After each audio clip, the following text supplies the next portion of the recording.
हम आपका रुख करेंगे।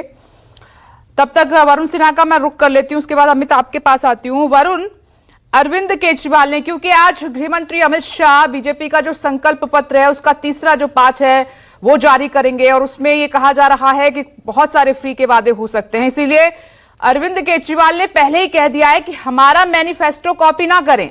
ये बताएं कि दिल्ली के लिए क्या प्लान है आपका, दिल्ली के लिए क्या विजन है आपका। मतलब तीसरा भाग जारी हो बीजेपी के संकल्प पत्र का, उससे पहले ही उन्होंने सवाल उठा दिया है।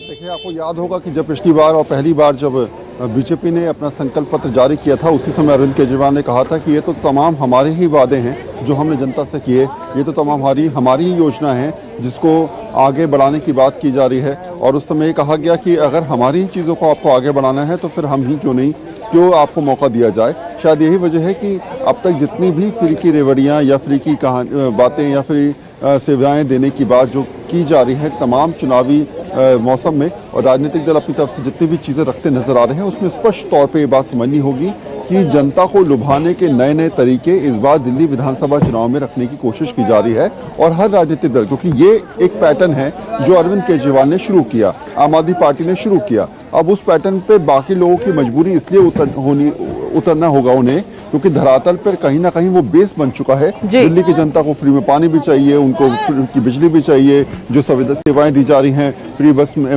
महिलाएं बस में सेवा फ्री में जो है सफर कर रही हैं वो भी उनको चाहिए। तो ऐसे में जो पहले से योजनाएं चल रही हैं उन योजनाओं को क्रियान्वित किया जाए और साथ साथ नई योजनाओं को कहीं ना कहीं अगर लाया जाएगा तो ऐसे में हर कोई ये कहता नजर आएगा कि ये हमारी योजनाओं की सोच को ही आगे बढ़ाया जा रहा है। और शायद अरविंद केजरीवाल इसमें ये बात रखना चाहते हैं कि आप जो कुछ भी करेंगे वो क्रेडिट नोट हमारा ही रहेगा, आपकी जो भी योजनाएं रहेंगी वो कहीं ना कहीं फर्स्ट हमारी रहेगी, उसके बाद आप कुछ भी उसमें एड ऑन करिए, जनता को उसका असर नहीं पड़ता। फिलहाल मैं जामा मस्जिद इलाके में हूँ और सियासत का पारा कहते हैं कि इसी पुरानी दिल्ली 6 से निकलता हुआ नजर आता है। शायद यही वजह है कि तमाम सियासतदान सबसे ज़्यादा जोर आजमाइश जो करते हैं वो पूरी दिल्ली में साउथ दिल्ली, वेस्ट दिल्ली से पहले दिल्ली 6 में आते हैं, क्योंकि लगता है कि चुनावी मौसम में यहाँ से अगर कुछ बदलाव होता है तो परिस्थितियाँ बदलती नजर आती हैं। चांदनी चौक, मटिया महल, बल्ली मरान तमाम ऐसी विधानसभा सीट्स हैं जो यहाँ से असर डालती हैं। और शायद यही परिस्थिति है कि अरविंद केजरीवाल हो या फिर कोई और भी कांग्रेस हो या फिर बीजेपी हो, यहाँ पर अपने वर्चस्व की लड़ाई लड़ती नजर आती है। लेकिन हाँ, जहाँ तक आपकी बात है वो ये कि मैनिफेस्टो पर कहीं ना कहीं राजनीति किस तरीके से हावी है।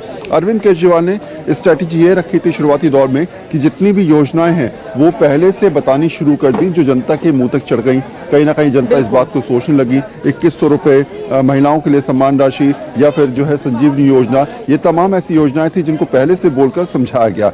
बीजेपी मैनिफेस्टो जारी कर रही है, योजनाओं को सामने लाने का प्रयास जरूर करेगी, लेकिन हाँ, योजनाएं कहीं ना कहीं चाहे कांग्रेस हो, बीजेपी हो, आम आदमी पार्टी हो, सिमिलर ही होंगी। बस ये बात है कि कौन कितना ज्यादा पैसा बढ़ा के देने की तैयारी कर रहा है, कौन कितनी मुफ्त सेवाओं को देने की बात कर रहा है। इन्हीं चीजों में चीजें अटकती और दिखती नजर आएंगी। दिल्ली की जनता को यही समझना होगा। जी बिल्कुल वरुण।